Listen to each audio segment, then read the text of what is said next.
Olá pessoal, boa noite. Começando nossa live especial, já aguardando alguns convidados de Pacuti para conversar com a gente hoje sobre autismo e transtornos escolares. Deixa eu ver se as pessoas chegam na sala para a gente começar a conversar. Já vou me apresentando. Só aguardando um pouquinho enquanto as pessoas chegam.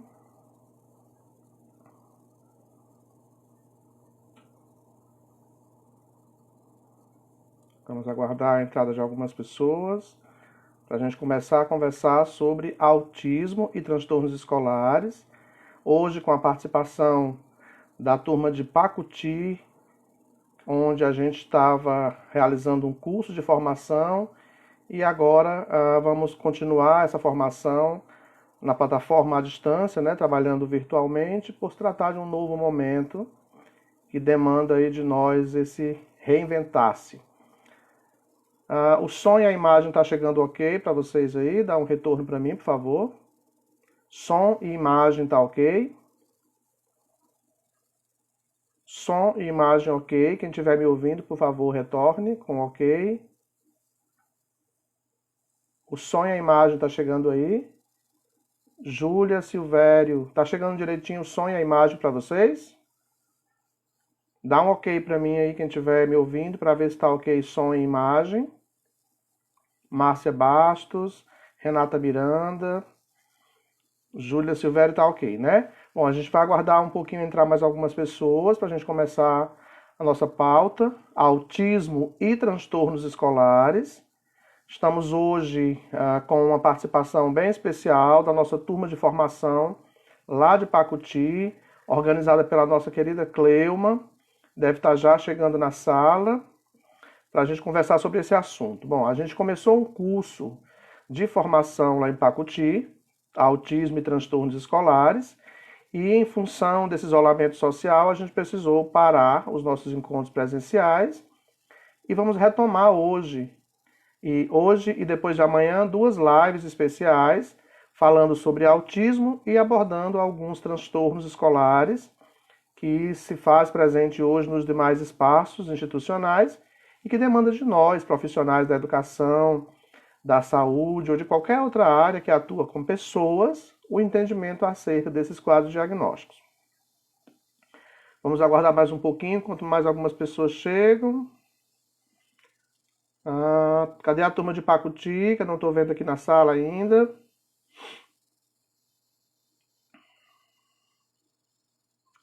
Já aguardando esse pessoal. Todo o nosso trabalho nessa formação, quando fala do autismo, a gente está sempre enfocando esse livro, Autismo Azul e de Todas as Cores, onde foi publicado por mim em 2018 pela Paulinas Editora, e a gente tem conversado sobre esse assunto, fazendo uso de uma linguagem acessível, de uma linguagem compreensiva, para que as pessoas compreendam do que se trata esse autismo tão comentado e por que a gente trata isso ainda com essa multivariedade de cores, entendendo que é um quadro diagnóstico com apresentação bem diversificada na sua forma de apresentação sintomática. Cada caso de autismo é um caso de autismo em particular. Então, pautado nesse livro, a gente tem criado ao longo dos últimos anos palestras, formações, sempre tratando o autismo de uma forma humanizada, né? Não deixando de lado a cientificidade, mas tratando desse assunto de uma forma clara para que as pessoas compreendam e entendam que esse ponto de compreensão... Boa noite, Cleuma. Convido aí algumas pessoas a entrar na sala para a gente aumentar a nossa plateia de Pacuti. De qualquer forma, quem não puder assistir, eu vou salvar essa live. É uma live que tem em média 1h30 de duração. Eu vou salvar essa live e depois eu posto lá no grupo de Pacuti para que eles assistam também, tá? Lembrando que a gente tem essa live hoje, onde eu vou falar sobre o autismo. E no dia 29 a gente tem uma outra live no mesmo horário, onde eu vou abordar os transtornos escolares, além do autismo, que é o nosso assunto principal. Porque o autismo ganha esse destaque especial enquanto condição diagnóstica estudada nesse curso? porque é uma demanda de casos que tem crescido a cada vez mais, e ainda é o grande desafio por parte do professor, por parte do profissional da saúde, e especialmente pela família, que por não conhecer com profundidade o assunto, ainda tem muitas dúvidas em relação a esse manejo, não só do comportamento, mas de outras questões que vão nortear o universo da pessoa com autismo. Então, 3 pontos importantes que a gente começa a tratar desse assunto. A gente já tem aí algumas colegas entrando, Gelma, Carla Michele, né, Cle... Saudade de vocês, do nosso encontro presencial, né, que a gente começou e teve que parar. 4 pontos importantes que a gente começa a falar sobre o autismo. Família, que se faz necessário esse movimento de superação daquele momento do luto, que é o diagnóstico, que a gente chama de negação. O segundo momento, que é a adaptação, que é o conhecer para se acostumar com aquele novo membro que chegou de forma inesperada. E o terceiro ponto importante desse momento familiar, que é a aceitação, quando a família entende que aquilo é real e que precisa de todo o seu apoio, de todo o seu movimento e força para buscar por tudo que for necessário enquanto estimulação e enquanto garantia de direitos para esse sujeito. Junto da família, a gente traz uma outra importante situação, que são os processos de intervenção que gerem estimulação precoce. Quanto mais cedo a gente busca a identificação desse diagnóstico, quanto mais cedo essa criança é encaminhada para uma avaliação e para um processo de intervenção, quanto mais cedo a intervenção precoce acontece, maiores serão as chances de mudanças neuronais nesse sujeito, entendendo que nós somos sujeitos que precisamos de estímulos para que dessa forma a gente consiga promover o que defendemos como neuroplasticidade cerebral. Então, família, estimulação, abraço professora Lucimeire, e escola, que é o outro ponto importante depois da família, é o nosso primeiro espaço de convivência social, onde essa criança vai estar, onde essa criança vai conviver, onde essa criança vai fazer trocas e vai garantir aí também a continuidade de todos os importantes processos de estimulação que acontecem na clínica, que acontecem na escola, né, e que acontecem no contexto familiar. Então, essa junção família, estimulação e escola, somadas às garantias de direitos e acesso, é o que a gente vem defender como inclusão e garantia de possibilidades de crescimento de ordem global para esse sujeito. Para isso, eu preciso me despir de alguns elementos que a gente criou no passado, que a gente chama hoje de mitos, que são falsas informações que foram colocadas acerca do autismo e que só de posse de mais conhecimento hoje é que a gente vai fazer com que elas fiquem no passado. Porém, a pessoa leiga, o profissional leigo, o professor leigo que ainda não conheceu com profundidade esse assunto, ele ainda vai tratar de algumas temáticas do autismo como um mito, como um tabu, como uma barreira muito grande, dificultando assim qualquer possibilidade de estimulação nesse espaço, né, que é um espaço convencional para o processo de ensino e aprendizagem. Então, entendendo que autismo vem do grego aut, que significa voltar-se para si mesmo, fechar-se em si mesmo, ensimesmamento. Hoje a gente entende que a expressão mais correta é transtorno do espectro do autismo, porque a gente está falando de uma infinidade de tipos diferentes para uma mesma condição diagnóstica e que todos os casos de autismo são classificados para a condição diagnóstica a partir de prejuízos na fala, na comunicação, na interação social. Esses 3 elementos são chamados hoje comunicação social, que vem junto com prejuízos nas questões comportamentais, nos interesses ou nas atividades que se apresentam com um padrão de repetição. Então, esse prejuízo na comunicação social e esse padrão repetitivo é o que a gente chama díade do autismo. Nesse sentido, qual é o maior objetivo que a gente tem enquanto escola? Primeiro, entender sobre o que é o autismo para pensar em ferramentas de ensino e aprendizagem que sejam favoráveis a ele. E isso deve ser trabalhado desde a educação infantil até o ensino superior. Daí a gente defende a inclusão como esse perpassar por todos os níveis, que vai do infantil até o ensino superior, e isso se atribui a qualquer pessoa com dificuldade dentro desse espaço. O autismo não fica de fora disso. Há uma questão muito importante nesse processo, que é a medicalização, que aí a gente vai dizer que não é para o autismo, não existe remédio para o autismo, porque o autismo não é doença, portanto não tem cura e não tem remédio para isso. O autismo é uma forma de funcionamento cerebral, é um transtorno do neurodesenvolvimento. Isso é entendido por nós como sendo um prejuízo que acomete o cérebro dessa criança em formação, que faz com que as informações que chegam pelas vias sensoriais sejam interpretadas de forma diferente, dando aí um prejuízo nessas respostas que a gente pode dar frente a esses estímulos. Então, o remédio nesse contexto é para aquilo que vem junto do autismo, seja um quadro de hostilidade, de autoagressividade, de agressividade, seja um quadro convulsivo, seja um prejuízo no sono, seja um prejuízo atencional. Então, essas dificuldades que vêm junto do autismo é o que a gente vai chamar de comorbidade, que é um quadro a mais, uma condição diagnóstica a mais, que vem junto da condição principal, que é o autismo. Essa sim precisa de medicação, precisa de todo um cuidado, porque quando elas melhoram, a condição do autismo em si também melhora junto com elas. Portanto, é importante compreender o que é que esse autista tem. Ele tem um prejuízo intelectual, ele tem uma dificuldade alimentar, ele tem um prejuízo no sono, ele tem um TDAH associado, e aí a gente já entendeu que muitos quadros diagnósticos podem vir junto do autismo. Vamos ver em termos percentuais.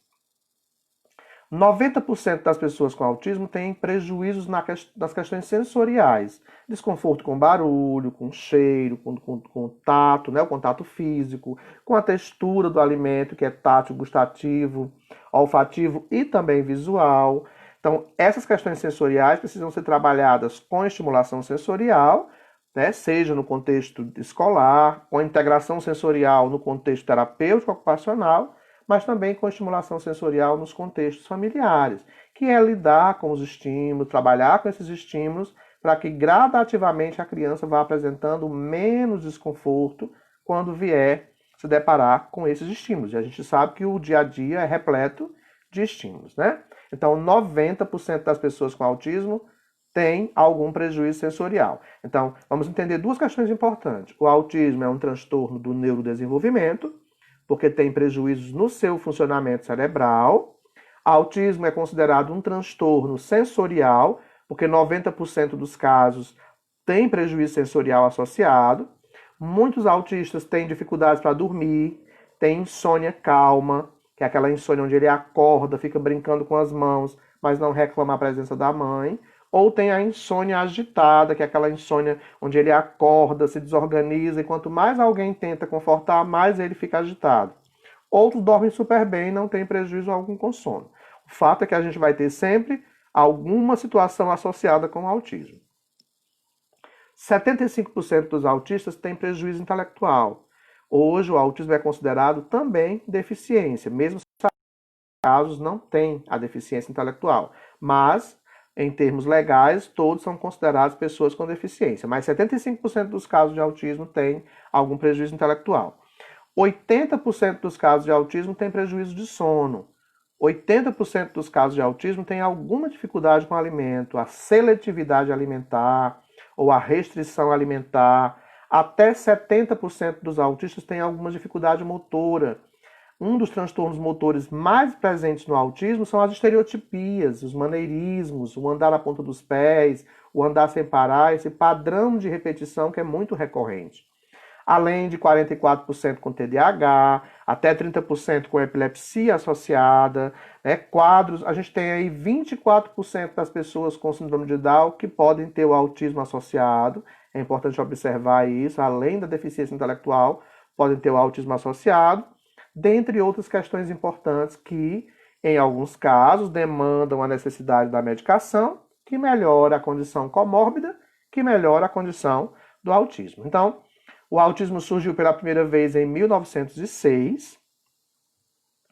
De lá para cá já se passaram 114 anos, e aí a gente está falando do autismo hoje parecendo um assunto novo, quando na realidade é um assunto que já vem há mais de um século sendo discutido, sendo tratado, sendo equivocado em algumas formas de apresentação, é de onde surgem os diversos mitos que a gente já falou em alguns momentos, como a questão da culpa da família, e isso não é verdade, de associar o autismo com vacina, e isso não é verdade, de achar que a pessoa com autismo nunca será independente, isso não é verdade, porque depende do prejuízo que a pessoa tem, da estimulação que recebe, de achar que autistas não têm sentimentos, isso é falso, porque tem sentimento, mas tem uma dificuldade nessa expressão desses sentimentos. Né? Então, em nenhum momento a gente pensa em trabalhar nesses extremos, por exemplo, de achar que autista ou é gênio ou tem atraso mental. Estamos falando do espectro do autismo hoje, que é essa variação de tipos, né? Que a alimentação influencia para o autismo, isso não é verdade. A alimentação, se a pessoa tiver intolerância a alguns alimentos, ela vai acentuar as dificuldades comportamentais. Mas isso não provoca autismo e nem reverte o autismo de ninguém, tá? Então, alguns desses mitos que foram criados ao longo desses 114 anos precisam todos os dias, né, ser combatidos por nós. E a gente só consegue combater uma informação errada quando a gente conhece a informação correta. A gente só consegue receber esse aluno com qualidade na escola quando a gente conhece o que cada aluno apresenta na sua forma de comportamento, no seu processo de aprender, para assim pensar em ferramentas que sejam favoráveis a isso.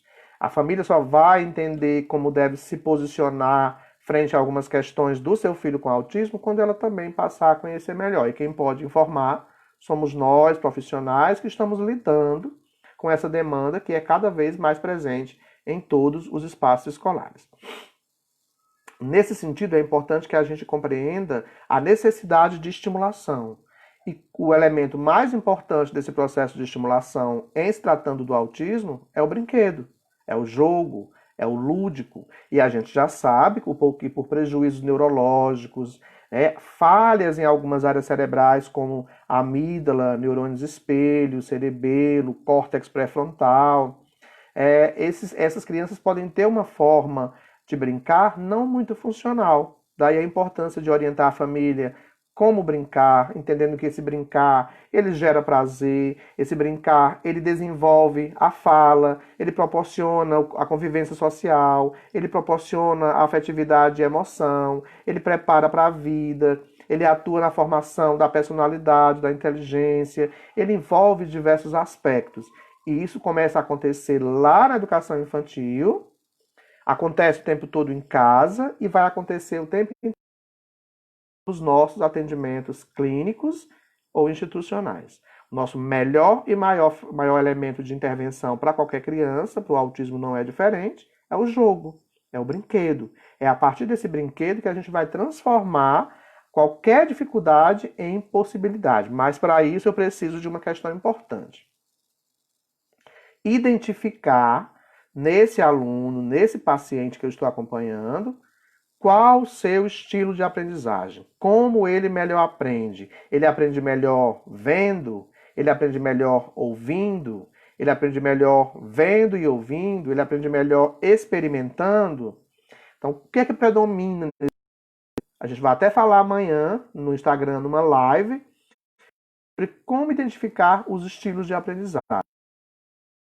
Sabe que, na grande maioria dos casos, eles aprendem com mais facilidade vendo.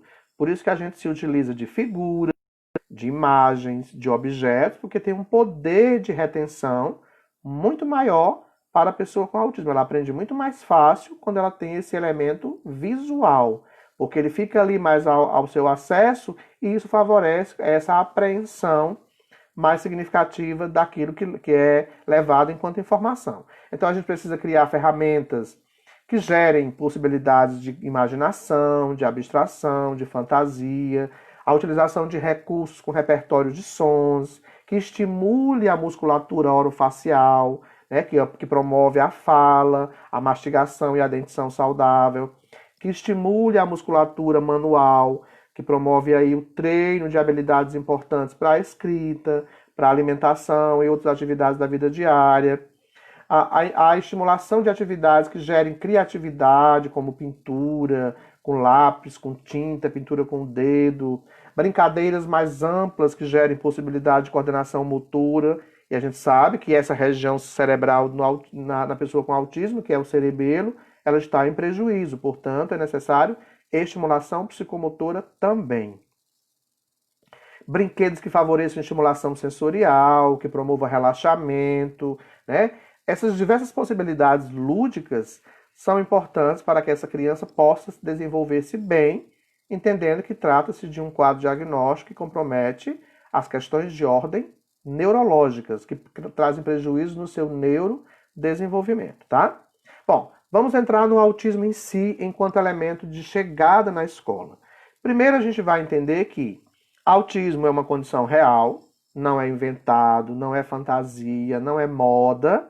Ele está presente em todas as famílias, independente da condição social, independente da classe social e da condição religiosa, da condição financeira, da etnia, da cultura. É uma condição humana.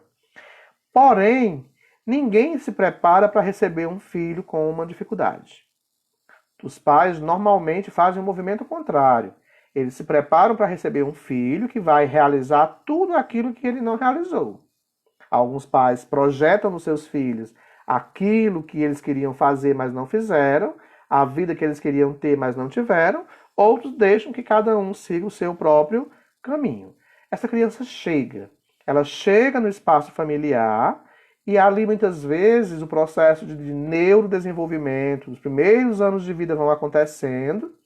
E essa criança vai manifestando algumas questões importantes de dificuldades ou de sinais para o autismo que não serão percebidas. Não serão percebidas porque não é fácil para a família perceber que ali tem uma dificuldade. Ninguém quer enxergar isso ou quer aceitar de cara essa dificuldade. Tem família que aceita melhor, tem família que demora um pouco mais, tem família que vive um luto muito demorado. Cada família tem o seu tempo e é importante que a gente respeite de forma sensível o tempo de cada família. Cada família vai lidar com isso de uma forma diferente. Lembrem lá do comecinho do que eu falei, que está aqui nesse livro e está nos slides de vocês. Negação, adaptação e aceitação. São 3 momentos de emoção que a família vai precisar trabalhar em si para melhor assistir essa pessoa que agora chegou. Daí a importância da intervenção psicológica para o grupo familiar e mais tarde para a criança enquanto manejo de comportamentos. Mas essa família precisa do nosso apoio. E aí eu trago uma dica importante. Você que é professor da educação infantil, que começou a receber a criança e começou a perceber que parece que ela tem autismo. Cuidado para a família jogando essa informação sem nenhum tipo de tato. É importante a gente saber como conduzir muitas vezes alguma situação como essa, para não gerar um mal-estar na família, chegando aí a uma situação de forma não muito legal, né? A Ângela está perguntando quando uma criança nasce com retinopatia prematura e depois é descoberto o autismo. No caso, qual é a comorbidade? O autismo vai ser o quadro de evidência. Né? A retinopatia vai ser a condição comórbida, né, secundária, porque o autismo é que vai ganhar mais destaque pelas dificuldades, dependendo do grau de prejuízo que ele vai ter. Se for um autismo que não tenha tanto prejuízo, aí a dificuldade maior vai ser a deficiência visual. Mas se for um autismo com uma severidade de sintomas, aí o diagnóstico principal será o autismo e a comorbidade será o prejuízo visual, tá? Bom, a criança passou pela família, aí a dificuldade de mãe, a ausência dessa atenção compartilhada, se ela não responde ou não interage compartilhando com a mãe, a presença de rituais de repetição de movimentos com as mãos, a dificuldade de interagir com as pessoas, a preferência em interagir com os objetos, os atrasos significativos na fala são possíveis sinais ou sintomas para o autismo. Mas isso pode passar e não ser autismo. A gente chama isso de sintomas de risco para o autismo. Por que sintomas de risco? Porque podem passar e não ser autismo, tá? E se isso se perpetuar cada vez mais, aí eu vou dizer que é o autismo. Quando é que eu posso fechar o diagnóstico de autismo enquanto médico, professor? a partir de alguns meses, 9 meses de vida, 1 ano e meio, até 2 anos e meio, 3 anos, pode-se fechar o diagnóstico. Muito cedo, só aqueles casos muito gritantes de manifestação sintomática. Do contrário, é mais complicado porque isso pode passar e de repente não ser autismo. Deixa eu ver o que ele passou. Claudismar tá... Não, Claudismar, seja bem-vindo, fique à vontade. É para todos vocês mesmo, tá? E aí esses sinais passam despercebidos na família e a professora vai receber esse aluno na escola. Ele chegou na escola, a família não viu esses sinais, mas aí na primeira semana de aula o professor já percebe alguma situação diferente naquele grupo de alunos. Aquela criança que não participa da rodinha, aquela criança que se incomoda com barulho, aquela criança que tem dificuldade em comer, que não está num padrão de fala comum ao grupo ainda, que não aceita usar o lápis, que tem dificuldades na hora do intervalo. Então, algumas questões vão chamar a atenção. A professora vai dizer assim, se ela não conhece sobre o autismo, ela vai dizer o que é que está acontecendo com ele. Se ela conhece alguma coisa sobre o autismo, ela vai pensar assim, vou chamar a mãe e vou conversar com ela para ver se ela já levou para uma avaliação neuropediátrica para ver como anda o desenvolvimento da criança. Ela não vai falar em autismo, ela vai saber como andam os acompanhamentos dessa criança para que assim ela possa orientar a mãe da importância de buscar por serviço de estimulação que garanta um melhor desenvolvimento para a criança. Mas aí a professora vai perguntar, como eu vou saber se o meu aluno que tem essas dificuldades tem autismo? Quais são os sinais que eu devo observar de importantes para pensar na possibilidade de autismo? E aí a primeira pergunta surge. A primeira pergunta que você vai responder enquanto professor que está observando os seus alunos em desenvolvimento é: o desenvolvimento da linguagem desse aluno parece diferente? Ele tem atraso na linguagem? Ele tem uma linguagem ou uma comunicação pobre, seja verbal ou não verbal? Ele só repete as coisas, que é colalia? Ou ele fala palavras que eu não consigo entender, que são as idiosincrasias? Ou ele tem uma fala muito boa que chega a ser até pedante, parecendo uma miniatura de adulto conversando? Ele tem dificuldade em entender e em expressar emoções? Tudo isso está dentro do que a gente chama de linguagem funcional ou comunicação social. E aí é importante nesse sentido que a gente observe que nas pessoas com autismo nós temos alguns prejuízos significativos, como imitação, ela tem dificuldade em imitar o outro, ela tem uma presença recorrente de repetição de palavras do que ela ouviu, que é ecolalia, ela fala dela na terceira pessoa, que é a inversão pronominal, ela não responde muitas vezes quando você, como se ela não conseguisse ainda se reconhecer pelo nome. Ela tem um discurso muito monotônico, parece que não tem muita emoção na fala. Ela fala sempre do mesmo assunto, que é o hiperfoco, que é o interesse monotemático. Ela tem dificuldade em interpretar sinais de comunicação não verbal, gestos, mímicas. Ela tem baixa curiosidade social. Ela tem dificuldade em narrar eventos passados. Tudo isso é o que a gente chama de comunicação social. Daí a importância de encaminhar para uma avaliação fonoaudiológica. Essa abordagem no atraso da fala, da linguagem, da comunicação funcional e social, ela precisa de intervenção fonoaudiológica. E isso vai acontecer na intervenção, mas é importante também que a família estimule em casa e que os professores estimulem na escola, além da estimulação que a família vai propor nos espaços sociais de convivência da criança. É importante perguntar sobre o dia a dia dela, para que ela seja instigada a falar e a lembrar de coisas. É importante sempre verbalizar com ela, para que ela possa interagir com você, mesmo que ela não fale. É importante contação de histórias, atividades como perguntar para a criança o que ela fez de manhã, de tarde ou de noite, para ela trabalhar a orientação temporal e trazer essa informação de volta, que é a chamada evocação da informação que está guardada na memória, né? A imagem está ruim, tá? Aqui para mim está normal. Perguntar sobre as vivências da criança em momentos do dia. Deixa eu ver aqui se eu melhoro aqui, peraí. Melhorou? Para mim aqui tá normal. Bom, imagem e som como está, por favor.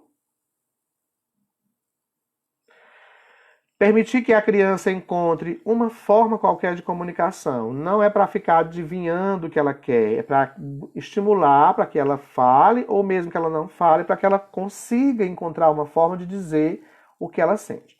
A outra pergunta que o professor deve fazer para identificar ou não essa condição do autismo é: ele apresenta um interesse muito exagerado em um único assunto? Ele só quer falar desse assunto o tempo inteiro? Isso é chamado hiperfoco ou interesse monotemático. Então, essa condição do hiperfoco é outra questão que é importante que a gente valorize. Porque a gente sempre acha que esse hiperfoco ele é negativo. Ele não é negativo, tá? Ele é o nosso primeiro elemento de investimento nas intervenções com essa criança. Então, é a partir dele que você vai chegar próximo a ela, é a partir dele que você vai conquistar a relação afetiva com essa criança, tá? Então, é promover momentos de interação com essa criança, utilizando desse hiperfoco como elemento de mediação, tá? Criar estratégias que partam desse hiperfoco, começando a usar, se ele gosta de caneta, a caneta vai ser o nosso primeiro caminho. Vamos falar sobre caneta, quantas canetas eu tenho aqui, quais são as cores das canetas, como é que se escreve a palavra caneta, quantas... Olha, depende do que você vai colocar dentro desse assunto. A nossa criatividade ela deve ter aí um papel mais significativo do que isso. Promover cenas de atenção compartilhada, fazer com que a criança imite o outro, imite situações, perguntar o que ela acha dessa imitação, se ela compreende aquilo. Trabalhar essas questões respeitando esse interesse da criança é o primeiro elemento que cria entre você e ela o que a gente chama de afeto. Quando a criança se sente envolvida nesse movimento entre o que ela gosta e o que ela consegue fazer bem e você valoriza isso, você cria um laço de... Vocês vão ver que eu vou falar desse hiperfoco o tempo inteiro. A imagem não tá legal? Aqui tá. Eu acho que deve ser a sua internet, porque aqui tá bem pra mim. Melhorou? O som tá legal aí? Alguém me dá o retorno do som, por favor? O som tá legal? Deixa eu trocar aqui a internet, peraí. Ângela, o som tá bem? O som e a imagem?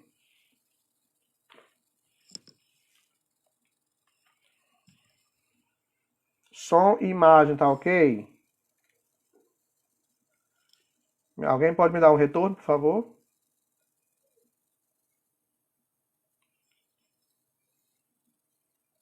Som e imagem, como está?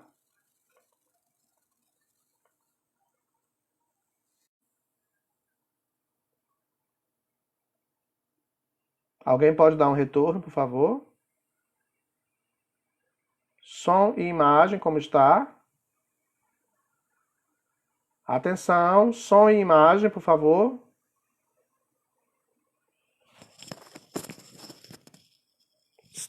Som está ok, a imagem está ok? Pronto, vamos lá. A outra pergunta que o professor deve fazer: essa criança, enquanto fala, enquanto linguagem, ele consegue se comunicar usando essa fala, ou ele só repete coisas fora do contexto, ou ele só repete coisas que ele ouviu em outro momento que não tem nenhum significado? Como é que acontece o processo de aquisição da fala da criança? Quando você chama, ele responde compreendendo que você está chamando por ele, ele age como se não escutasse o que você está falando, parece que ele não entende que você está falando pelo nome dele. Vamos lá. Primeiro, evitar excesso de informações durante qualquer conversa com a criança com autismo. Quanto mais palavras você usar para conversar com ela, menos ela pode compreender, porque o excesso de informação pode confundir. Falar de forma clara, de forma objetiva, que não gere compreensão com duplo sentido. Sempre fazer uso de recursos visuais. De novo, a maioria dos autistas aprendem melhor vendo. Você vai verbalizar, ele vai ouvir, mas o recurso visual tem um poder de abstração muito maior por parte da criança. Por isso você tem PECs, que usa de imagem para comunicação. Você tem TIT, que usa de imagens para organizar o ambiente que a criança está convivendo. Você tem ABA, que usa de imagens e objetos para estimular comportamentos adequados. Então a gente faz uso de diversos recursos visuais, prancha de comunicação, painel sinalizado, organizador de rotina, tudo isso é recurso visual que a gente vai verbalizar, mas que a criança pode aprender melhor porque ela está vendo. Não esqueça, aquele recurso, se ela olhar 10 vezes para ele, ele continua igual. A nossa fala, cada vez que a gente acrescenta palavras, retira palavras, muda a entonação da voz, fala mais alto, fala mais baixo, e isso pode gerar uma confusão na hora de interpretar, tá? E mais uma vez, respeite o hiperfoco e parta desse elemento como elemento de aproximação com essa criança. Dicas: falar próximo da criança, na altura do seu olhar, usar o brinquedo que ela gosta para interagir com ela, chamar a atenção dela em alguns momentos para que ela possa olhar para você, para que ela possa interpretar aos poucos o que as suas expressões faciais representam, usar momentos de interação enquanto brincadeira. Essa brincadeira, mesmo que o autista não consiga fazer de forma muito significativa, ela precisa ser estimulada pela família, pelo professor e por quem atende. O brincar, ele tem um poder imenso enquanto significado no processo de aprendizado para qualquer criança. Para a criança com autismo, isso ganha uma dimensão muito maior, porque já entendemos que muitos não conseguem fazer o uso do recurso lúdico de forma apropriada. Eles brincam com a roda, mas não brincam com o carro. Eles organizam os objetos, mas não brincam com o objeto. Eles enfileiram, mas não dão funcionalidade ao objeto. Eles empilham, mas não criam de forma fantasiosa eventos para imitar o contexto social. E aí cabe a nós, profissionais da educação, da saúde e a família, criarmos por ferramentas que gerem mudanças nesse padrão de brincar. É preciso ir para o chão, brincar com a criança, é preciso brincar na altura dela, é preciso se envolver na brincadeira, mesmo que ela não queira brincar, é preciso que você brinque para ela, que ela veja você brincando e esse modelo seja positivo para ela. Sempre lembrando da preferência visual que a maioria dos autistas tem enquanto elemento de abstração das informações, tá? Então, o autismo, ele tem esse conjunto de significados que a gente tem apresentado, ele está chegando nesse espaço escolar. Muitos espaços escolares já têm professores capacitados, buscando por capacitação para entender como essa criança funciona, mas infelizmente nós ainda temos profissionais que estão recebendo, mas não estão se dando conta da necessidade de conhecer cada condição diagnóstica para oferecer o que for de melhor para esse sujeito. A gente tem professores que ainda acham que o lugar dessa criança não é na escola, que ainda deixa de lado, achando que deixar de lado e dar uma atividade qualquer é fazer inclusão. E fazer inclusão tem um significado muito maior do que a gente possa imaginar. Fazer inclusão é garantir que esse outro esteja lá, mas acima de tudo garantir que esse estar lá precisa ser estimulado para que qualquer sucesso aconteça. Outra pergunta que o professor deve fazer quando perceber dificuldades na sua criança nesse espaço escolar. Essa criança confunde-se com frases que têm sentido duplo?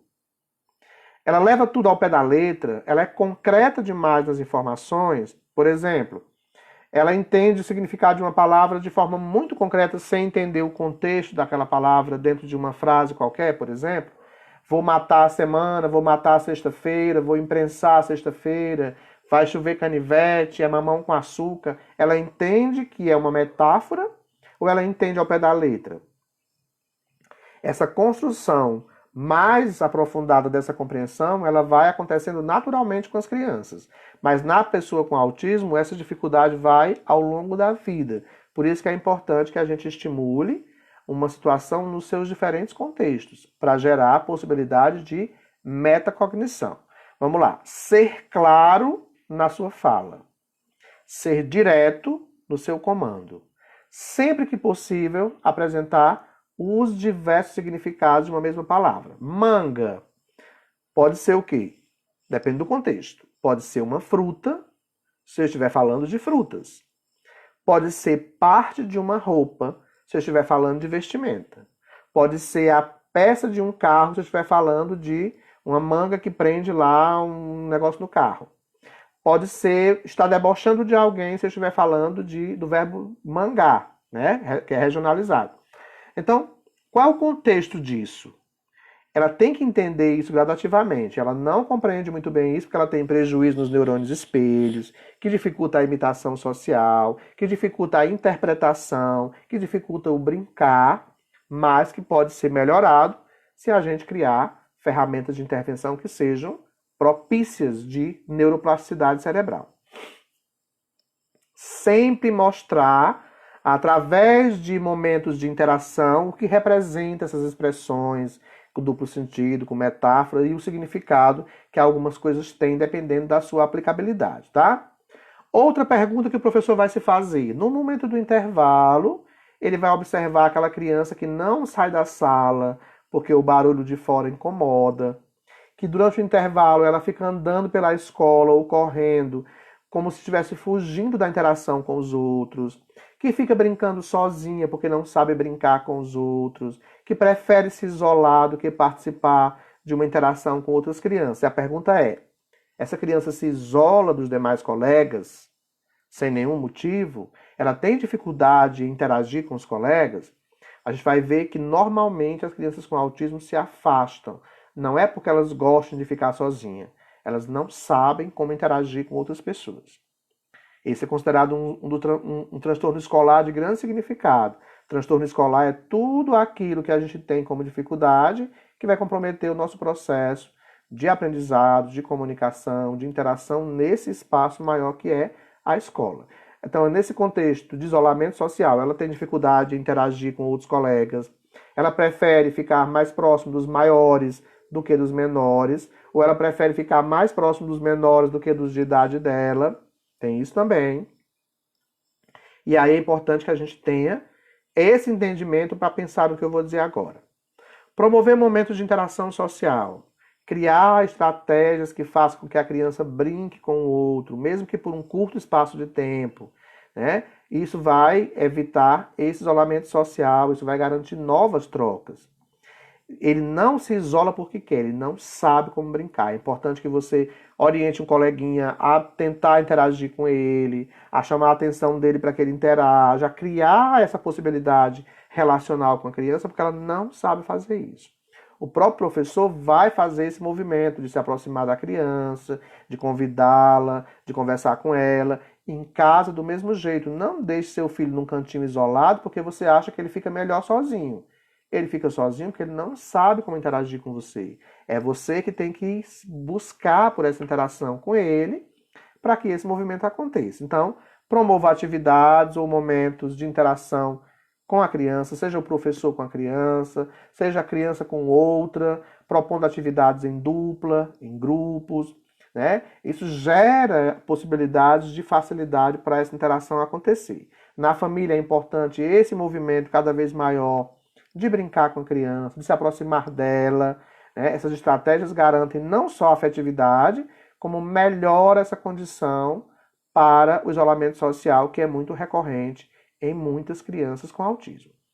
Outra questão muito interessante que a gente vai observar na escola, e alguém até já colocou lá em cima, acho que foi a Adriana, é a presença de movimentos estereotipados. Seja manual, seja com o corpo inteiro, a gente vai ter os maneirismos, os flipping de mãos, balanceio de tronco, o andar na ponta dos pés, o andar sem parar. Só confirmando, gente, o som e a imagem tá ok? Tá todo mundo me ouvindo bem, me vendo direitinho? Me dá um ok aí, por favor, alguém, para eu ter certeza. Som e imagem tá ok? Alguém me dá um retorno, por favor? Acho que não tá, que ninguém tá dando retorno.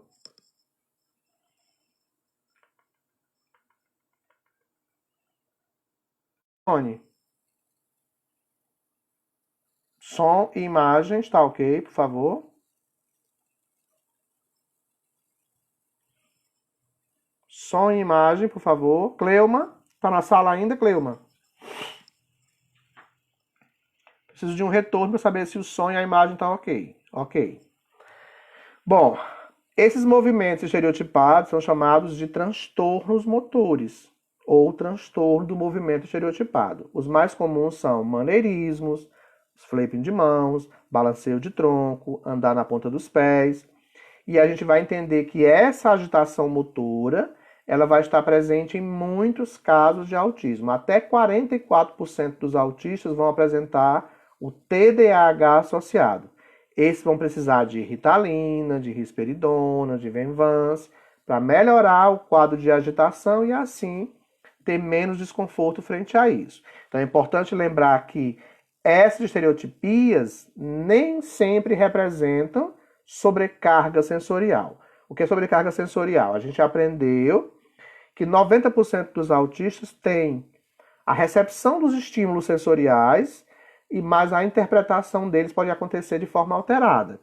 E essa sobrecarga sensorial, por não ser bem administrada ou bem integrada, faz com que eles se desorganizem, comportamentalmente falando. Então eles podem ficar agitados, eles podem se ter um movimento repetitivo como tentativa de autorregulação emocional.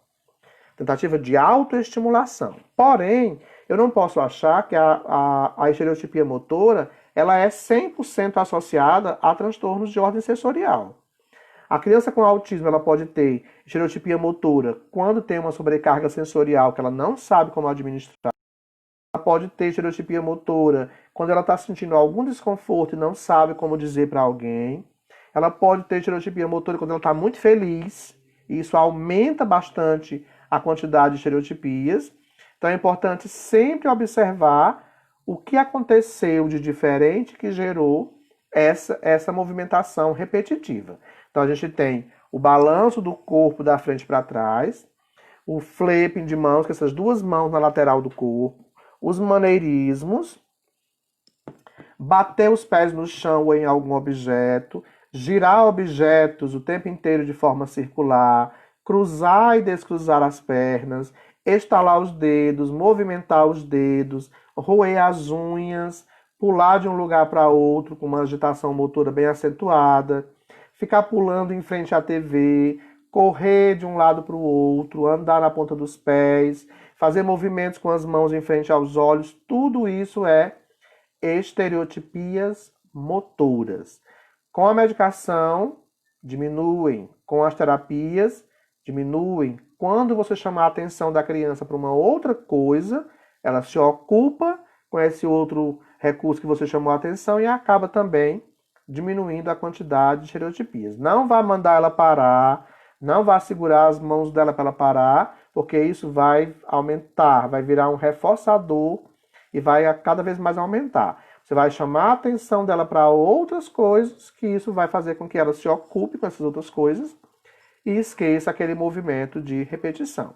Ela muitas vezes repete o movimento o tempo inteiro como tentativa de autoestimulação. Tá sozinha num canto e aí começa a se autoestimular, tá? Outra observação importante por parte da escola é olhar como essa criança brinca. Naquele dia que é permitido levar brinquedo, ou durante uma brincadeira com um recurso lúdico em sala, ou no próprio atendimento, ou em casa, como a criança brinca? Estou falando criança, mas a gente vai ver essa condição também em adolescentes. Como é que eles brincam? Eles brincam imitando socialmente o que veem a partir do brinquedo, ou eles brincam enfileirando, empilhando, sequenciando, organizando, sistematizando sem um objetivo específico.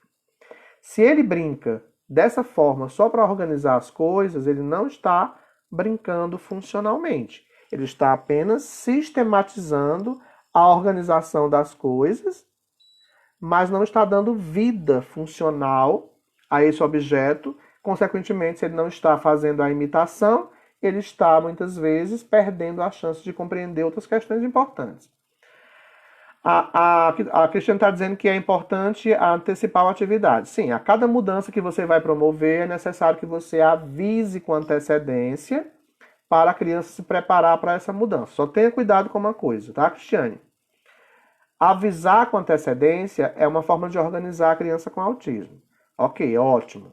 Mas eu preciso observar o nível de comportamento dessa criança. Ela é mais ansiosa ou ela não tem ansiedade presente? Se ela não for muito ansiosa, você pode avisar com antecedência alguma coisa que vai acontecer. Mas se ela for ansiosa, você não vai avisar com antecedência. Você vai avisar mais próximo da hora daquele acontecimento. Porque se você avisar com muita antecedência, a ansiedade dela faz com que ela se agite, fique repetindo aquilo, não consiga fazer outra coisa, porque o nível de ansiedade sobe, especialmente se for alguma coisa que ela goste. Por isso que é importante a gente também compreender como a criança funciona em termos comportamentais. Crianças ansiosas não podem ser avisadas de alguma mudança com muita antecipação. Tem que ser mais próximo do momento da mudança. Crianças não ansiosas, você pode avisar mais cedo, preparando para receber bem essa mudança, tá? Tem uma pergunta que é muito interessante, que é assim: por que os autistas gostam muito de rodas de carro, de ventilador, de girar as coisas, né, de números? Por quê? Não é uma resposta que convença a todos os casos, mas olha só. Girar a roda do carro é confortável porque eu já sei como vai acontecer o movimento e ele não muda. O ventilador ele tem o mesmo movimento e ele pode ser até hipnotizante, porque ele está sempre no mesmo padrão. Números não mudam independente de ser bastão, cursivo e impresso. Então as letras têm uma dificuldade maior porque cada padrão de letra é diferente e aquilo que eu ainda não sei como funciona me traz uma certa insegurança. Por isso que aquele hiperfoco, que é aquele assunto que ele domina, é o que prevalece muitas vezes em algumas questões. Quanto a esse brincar, enquanto funcionalidade.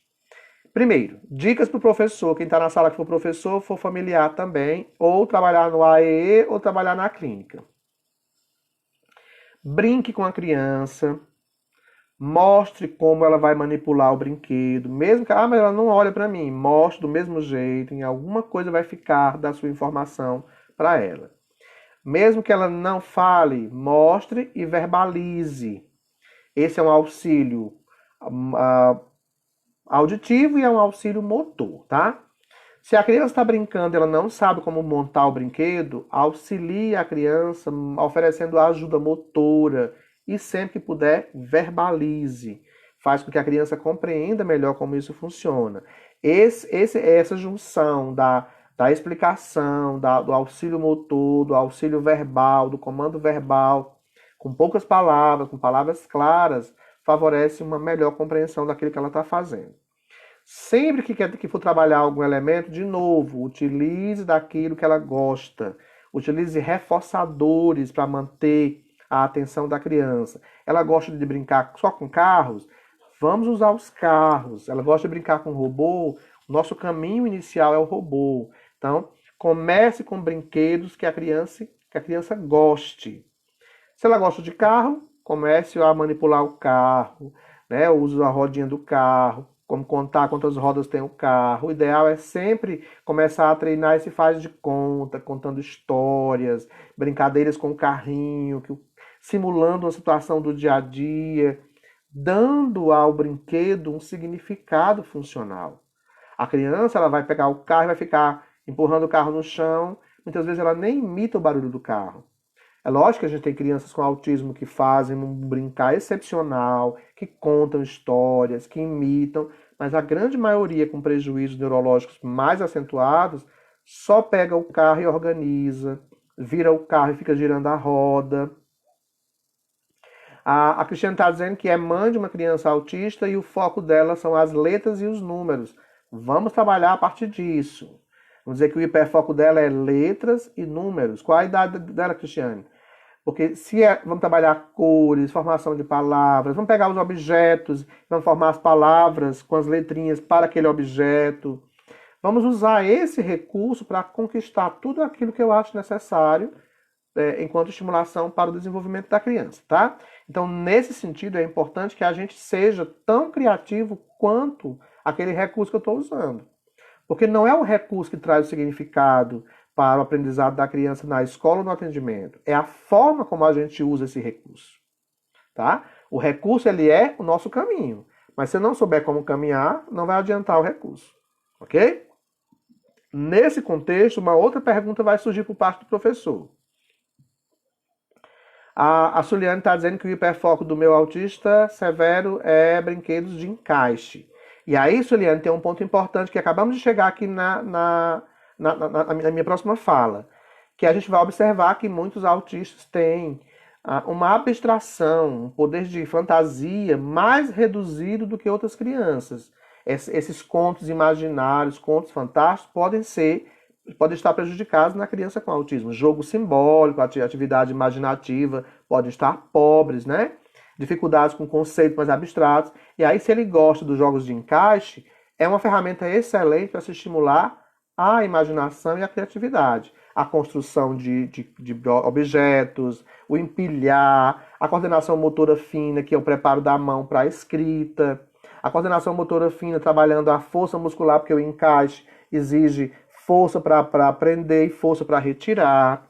Eu posso, enquanto ele está brincando com os blocos, estimular perguntando as cores, os tamanhos, contando as pecinhas do bloco, né? Associando com situações. Ele construiu uma torre, vamos associar com um objeto qualquer da casa, vamos propor atividades que ele possa imitar a partir dos blocos a construção daquela atividade. Então, a gente tem que ter criatividade para estimular a partir do recurso que a gente tem. E eu sempre bato nessa tecla.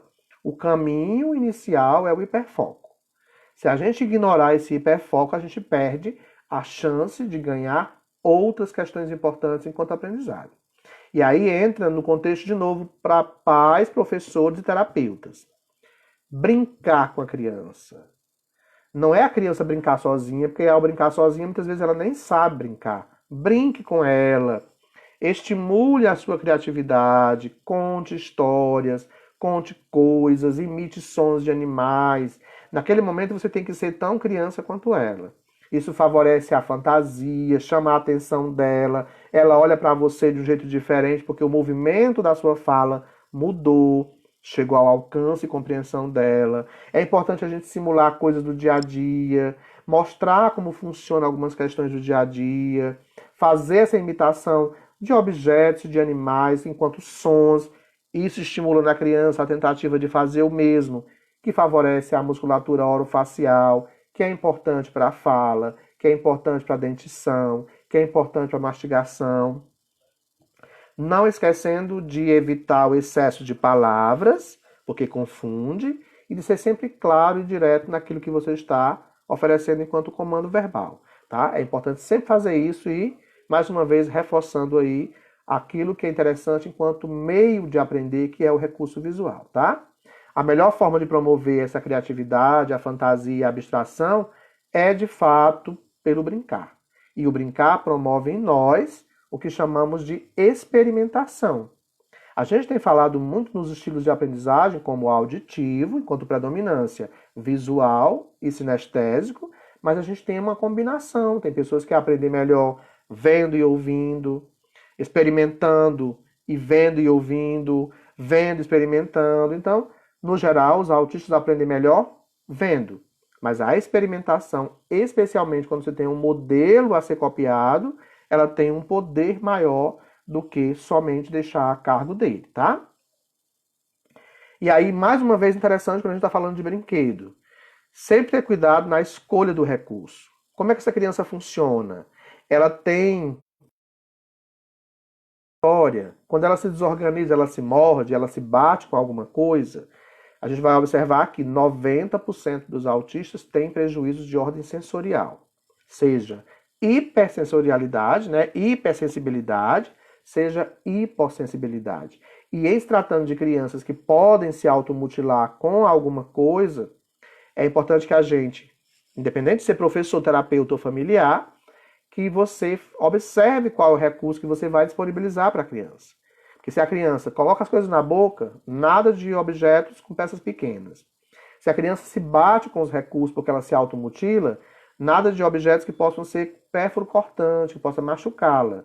Então vamos usar objetos que ela possa, se ela fosse bater, não machuque, acolchoados, de plástico não ressecado. É importante observar essas questões, porque isso se chama análise de recursos. Lá na escola, quem está me ouvindo, a turma lá de Pacuti, se estiver me ouvindo, se você está trabalhando como autista em sala e você sabe que ele pode se machucar porque ele não tem essa percepção das situações perigosas ainda, tem que evitar qualquer tipo de situação que possa ser ameaçadora a ele. Objetos que possam cortar, objetos que possam machucar ele ou ao outro. Tudo isso a gente tem que estar atento quando a gente trabalha com um grupo de crianças. No atendimento é uma questão diferente, é individual, é em dupla, é em trio. Em sala de aula é um conjunto. E esse conjunto demanda do professor um olhar individualizado nesse conjunto. Porque qualquer coisa diferente que possa comprometer aos demais vai trazer um mal-estar, né, para as crianças em geral e para aquele que tem a dificuldade maior.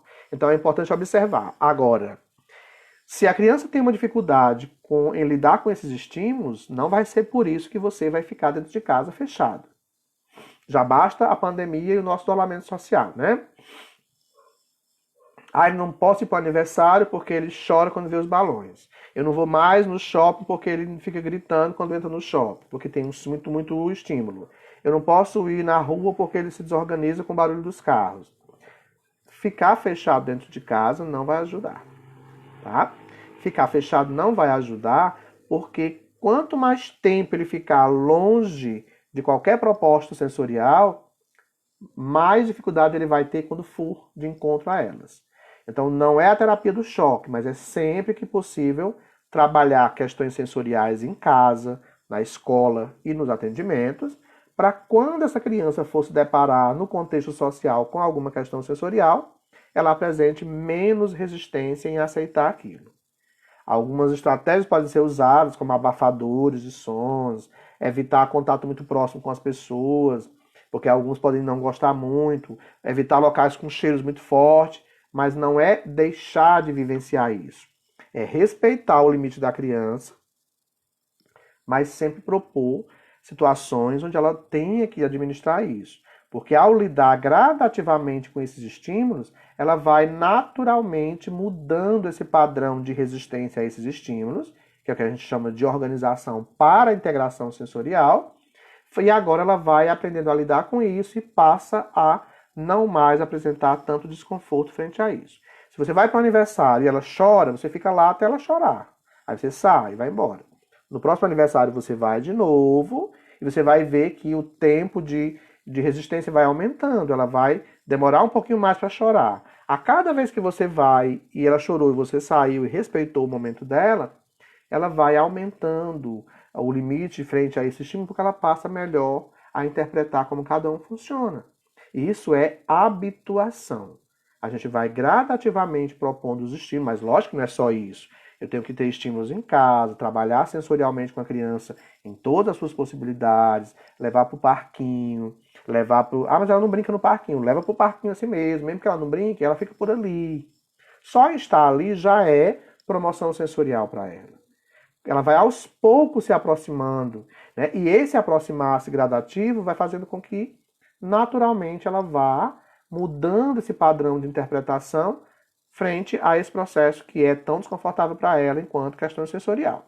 A mãe vai ver desde bebê que ele pode ter dificuldade em sugar durante a mama, ele pode chorar em alguns locais por conta dos estímulos sensoriais, ele pode não aceitar alguns alimentos porque podem ter uma interpretação sensorial ruim para ele. Os hipersensíveis não gostam de alimentos muito sólidos, os hipossensíveis já gostam de alimentos mais sólidos, mas eu também tenho que ver outras questões associadas a isso, que é importante ficarmos atentos, tá?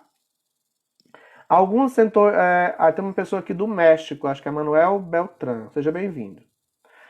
Temos aqui algumas questões importantes a se observar enquanto elemento sensorial que provoca desconforto. O maior desafio da família é o corte de cabelo, lavagem do cabelo, pentear o cabelo, cortar a unha. Então, esses são alguns elementos sensoriais muito difíceis de trabalhar no dia a dia, mas que com todo jeitinho a família vai encontrando formas de lidar com isso e a criança vai ao longo do processo, mudando essas dificuldades. Então, eles podem ser mais sensíveis a alguns elementos e menos sensíveis a outros. Eu posso dizer que o meu filho é hipersensível? Não, eu não acho que pode, porque você vai dizer que ele é hipersensível, eu vou lhe perguntar, ele é hipersensível em quê? Porque ele pode ser hipersensível ao tato, mas pode ser hipossensível ao barulho. Então é melhor dizer que ele tem desmodulação sensorial, desconforto sensorial. Em algumas áreas sensoriais ele é mais hipersensível, em outras áreas ele é mais hipossensível. Afirmar se ele é hiper ou hiper é mais difícil. Isso mesmo, Ivone. Ir ao banheiro também é uma situação difícil, porque alguns têm dificuldades no controle esfincteriano. O barulho da descarga pode ser desconfortável. O sentado sanitário pode ser frio e é muito sensorial enquanto estimulação tátil. Então, tudo isso deve melhorar enquanto proposta de intervenção, que vai garantir outros comportamentos. O próprio comportamento, às vezes, desorganizado pode ser um sinal de que alguma questão sensorial está acontecendo e por não saber como administrar, a criança se comporta de um jeito mais alterado, tá? Essa sensorialidade, ela traz aí um prejuízo de 60% a 80% das crianças que podem apresentar a seletividade alimentar. Por conta do alimento ser mais sólido, menos sólido, isso pode gerar algum prejuízo. Porém, é importante que a gente fique atento a uma questão. Lá na escola, lá no atendimento, você está dando alimentação à criança com autismo. E ela não está aceitando muito bem o alimento. Será que ela tem seletividade? Será que ela tem uma restrição alimentar? Ou ela tem uma alergia a algum alimento? Ou ela tem uma doença intestinal inflamatória?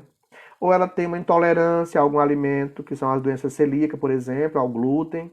Ou ela tem refluxo e alguns alimentos provocam isso, ela fica mais agitada em função disso, ou ela tem qualquer outra condição. Então, antes de pensarmos em seletividade, restrição alimentar, é importante que a família seja orientada a fazer uma avaliação com a criança, com um profissional habilitado, para identificar se ela tem alguma questão de ordem gastrointestinal, que a gente sabe que 10% dos autistas têm, antes de pensarmos numa condição só enquanto seletividade alimentar. Essa questão da seletividade, da restrição alimentar, ela representa pelo menos 60% a 80% dos casos de autismo. Mas, em muitos casos, podem não ter essa questão da seletividade, mas podem ter alguma condição gastrointestinal que pode justificar a não recepção com facilidade a alguns alimentos, tá? Professor, como trabalhar a afetividade com uma criança com autismo? Eles têm sentimentos? Sim. Como qualquer pessoa, todo autista tem sentimento. Né? Agora, eu vou entender que a questão sensorial dificulta o contato físico, e aí o cheiro do outro muito forte vai dificultar porque a criança pode se incomodar. Então, essa recepção do afeto, essa expressão do afeto, ela vai estar prejudicada, o que não quer dizer que ela não possa expressar o afeto que ela tem por você de outra forma. Então, a não aceitação de momentos de afeto pode ser em virtude de alterações sensoriais, né? E a gente vai entender que essa afetividade, ela se constrói no dia a dia. Se você nunca é abraçado, você não vai saber abraçar. Se você não recebe expressões do outro enquanto afeto e acolhimento, você não sabe como acolher esse outro. Então é importante promover momentos de trocas com a criança, sempre respeitando os limites dela. De novo, utilizar-se dos hiperfocos, dos interesses monotemáticos para ganhar a atenção da criança. Se envolver na brincadeira com ela de verdade faz com que você mergulhe nesse universo da afetividade e a criança ganha por você um outro tipo de expressão. Respeitar como ele funciona e entender qual o limite dele para não ficar invadindo ou ser insistente, provocando um desconforto na criança, tá? Isso tudo gera vínculo, promove a expressão e a recepção de gestos e ações afetivas. Mas é importante que a gente experimente. Quando a gente fala de autismo, a gente não pode deixar de falar de cérebro. Nós temos no autismo um prejuízo nessa região cerebral chamada córtex pré-frontal, que faz o que chamamos de função executiva. Controle da atenção, flexibilidade mental, estratégias mentais, mudanças de plano, planejamento, resolução de problemas, memória operacional ou memória de trabalho, controle inibitório. Isso só nessa região aqui. Em diversas áreas cerebrais, especialmente nas áreas frontais e parietofrontais, nós temos os neurônios espelhos, que faz com que a gente imite, né, a ação mecânica do outro e mais tarde, conforme a gente vai amadurecendo, faz com que a gente interprete o significado daquela expressão motora.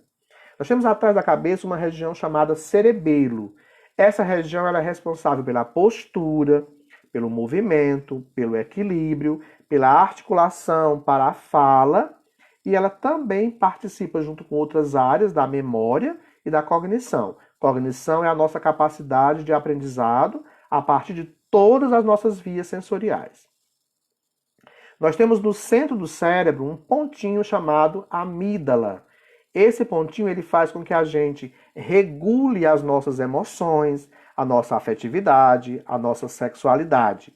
Essa amígdala, junto com os neurônios espelhos, faz com que a gente regule os nossos comportamentos frente a situações que são percebidas por nós como situações perigosas. As pessoas com autismo têm pouca percepção das situações perigosas. Por isso, elas podem se machucar por não perceber que aquilo é perigoso. Elas podem se cortar por não perceber que aquele objeto corta e machuca.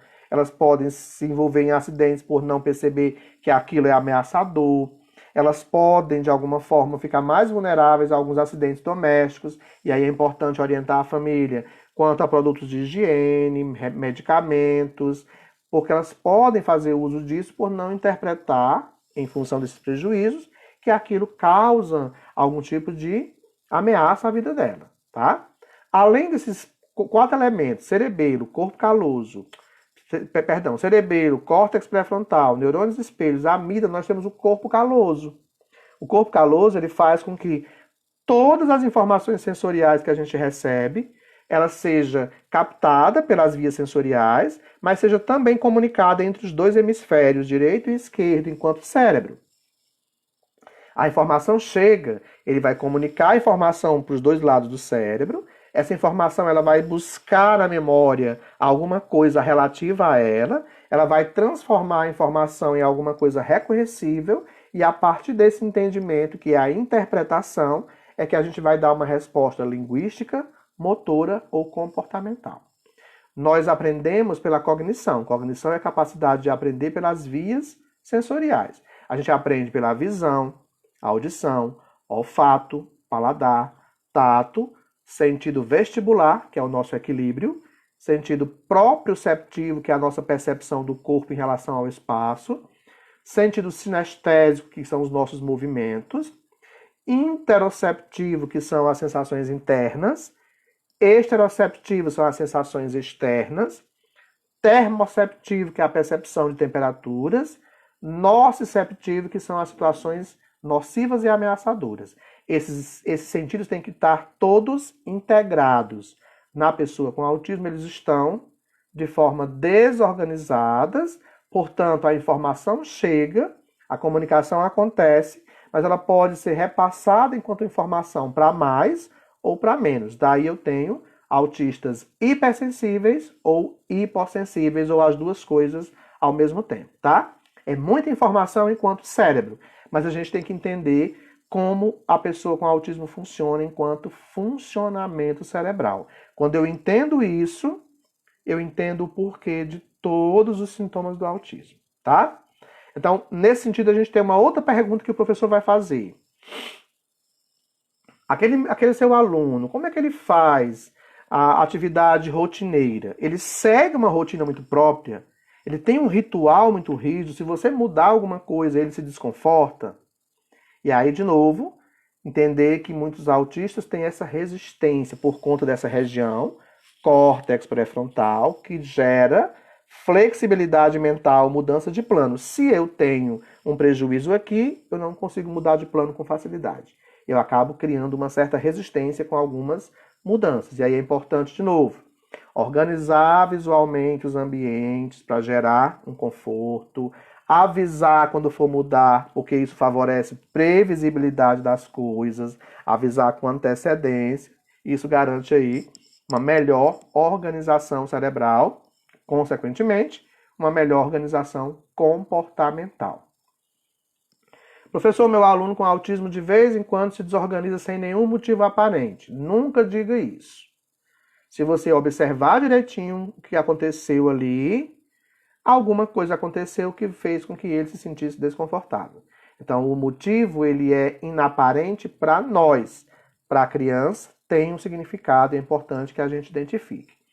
Quando alguma coisa acontece, seja por uma sobrecarga sensorial, seja porque eu estou me sentindo mal com alguma questão gastrointestinal, seja porque eu não sei como mudar, ou alguém mudou a minha rotina e eu não sei como administrar esse comportamento, seja porque alguém não fez o que eu fiz, eu vou apresentar alguns comportamentos que alguém vai chamar de birra ou de comportamento disruptivo.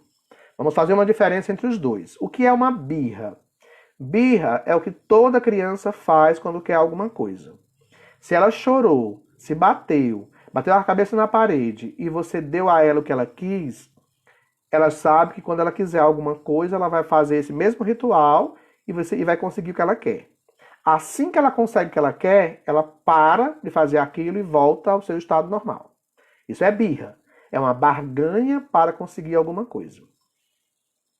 O que é o comportamento disruptivo? É quando alguma coisa está acontecendo comigo e eu não sei como administrar, neurologicamente falando, eu não sei como controlar esse comportamento, eu choro, eu me mordo, eu me bato, e mesmo que alguém me dê aquilo que eu mais gosto, eu ainda vou levar um longo tempo para voltar ao meu padrão de comportamento habitual. É isso que acontece com algumas crianças com autismo. Elas podem fazer birras? Sim. Mas elas também podem ter comportamentos disruptivos. E aí é importante que a gente saiba identificar o que é um comportamento disruptivo, que é alguma coisa que está acontecendo e ela não sabe como administrar, e o que é uma birra, se ela está apenas querendo negociar com você alguma coisa que é tão interessante para ela. A mãe sabe bem direitinho qual a diferença entre uma e outra, tá? É importante que a gente não confunda birra com comportamento disruptivo, para que a gente não gere aí também alguns rituais equivocados, né, atendendo algumas vezes algumas situações que a criança está fazendo só para ganhar o que ela quer. Algumas crianças podem chorar em alguns momentos, aí eu tenho que identificar o que é que provocou esse choro, né? Algumas crianças vão andar com o objeto na mão o tempo inteiro. Olha que interessante isso. Professor, o meu autista quer andar o tempo inteiro com uma caneta na mão. Ele adora caneta, mas ele não quer largar a caneta na mão de jeito nenhum. Ou anda com uma garrafinha na mão, ou anda com um boneco na mão, e só anda se for com isso na mão. Isso é muito interessante porque a gente vai chamar esse apego a esse objeto, a gente vai dizer que é chamado de objeto transicional ou objeto de transição. Vamos explicar o que é isso. Acho que a Cleuma dá um sinal, está na sala ainda. Cleuma? Deixa eu ver se a Cleuma está na sala. Acho que a Cleuma não está na sala, não sei. Quem é mãe vai lembrar de uma questão interessante. Por exemplo, quando você tem seu filho, você passa 4 meses em casa, de licença, cuidando do seu filho, acordando, mandando mama, banhando. Então, é criado nesse momento um elo muito forte, afetivamente falando, entre mãe e filho. Quando passa o período dos 4 meses, é hora de voltar à vida real. E aí a mãe precisa se ausentar um pouco mais do ambiente familiar, e isso naturalmente vai levar a criança, seja ela uma criança neurotípica, seja ela uma criança com qualquer dificuldade. A criança vai naturalmente criar um movimento inconsciente onde ela vai transferir esse apego com a mãe para alguém ou para alguma coisa. Essa transferência ela acontece naturalmente. E aí, ao fazer a transferência para alguém ou para alguma coisa, a criança sofre menos na ausência da mãe. Quando a criança elege um objeto que faz com que ela se sinta segura e protegida, ela está transferindo essa relação de afeto para esse objeto como uma forma de se manter equilibrada, ajustada, sem grande desconforto. Quando alguém arranca isso da mão dela à força, é como se estivesse agredindo a ela. ela vai também chorar, se desorganizar. Então, qual é a dica que eu dou nesse sentido?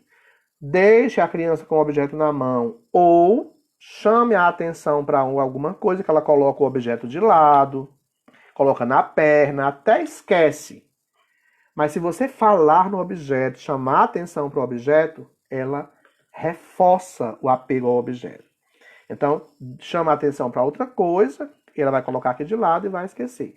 É natural que ela faça isso, é assim que ela melhor se organiza. A gente é que precisa. O áudio está baixo? Está no volume máximo aqui. O áudio está baixo, Manuela? Para mim está normal. Mas alguém está ouvindo baixo?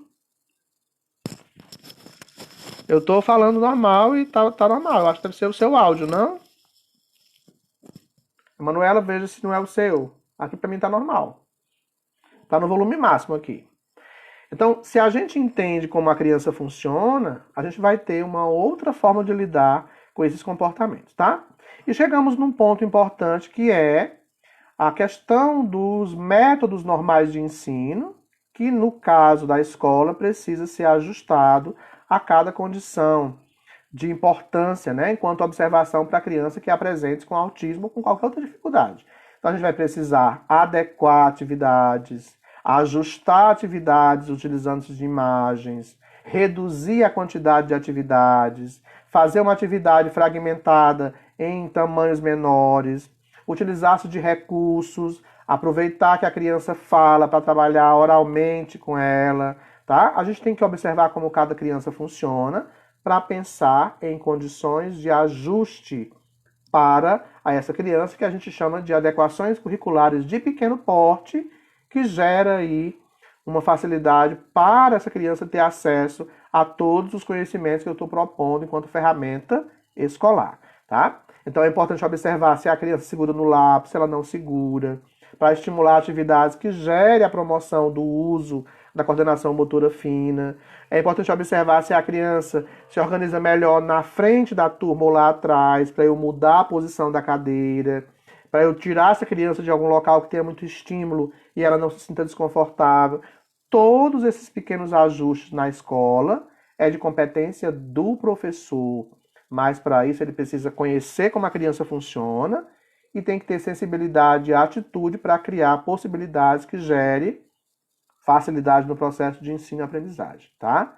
Inclusão é acesso, permanência com investimentos que gerem sucesso. Inclusão não é matrícula. Matrícula é um direito de qualquer pessoa.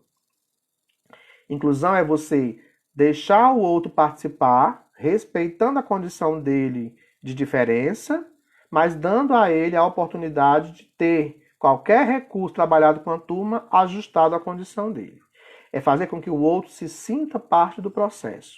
Mas eu só posso fazer isso quando eu conheço. Por isso que eu defendo a ideia de que o conhecimento é o primeiro passo para a inclusão acontecer. Se a gente não conhece como cada aluno funciona, a gente continua fazendo a mesma aula, a mesma atividade, a mesma prova, e isso não atende a todos os alunos, tá?